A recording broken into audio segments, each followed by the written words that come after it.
साथीहरु नमस्कार। आउनुहोस् यस भिडियोमा कुरा गरौँ नेपालका 3 हास्य कलाकारको बारेमा। कसको कमाई कति।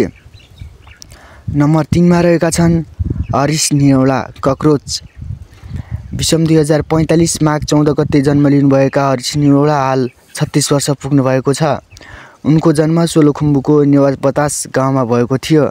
पढाइको हिसाबले 12 पास गर्नु भएका हरिश निरौलाले भद्रकोलदेखि नै चर्चा कमाइरहेका छन्।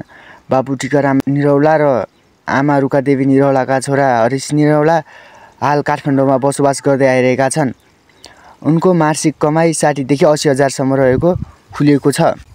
नम्बर 2 मा रहेका छन् कुमार कट्टेल जिग्री ब्रो। विषम 2046 असोज 21 गते सोलुखुम्बु जिल्लामा जन्म लिनु भएका जिग्री ब्रो हाल काठमाडौँमा बसोबास गर्दै आउनु भएको छ। उमेरको हिसाबले 35 वर्ष पुग्नु भएको जिग्री ब्रो चर्चित हास्य कलाकार सीताराम कट्टेल धुर्मुसको भाइ हुनुहुन्छ। उहाँको मासिक कमाई 1 देखि 1.5 लाख सम्म रहेको छ। नम्बर 1 मा हुनुहुन्छ अर्जुन घिमिरे पाँडे सोल्टी।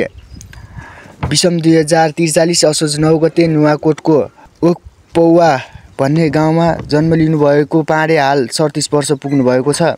हाल काठमाडौँमा बस्दै आउनु भएको पाँडे सोल्टीले चलचित्र भद्रकोलदेखि नै चर्चा बटुल्दै आउनु भएको छ।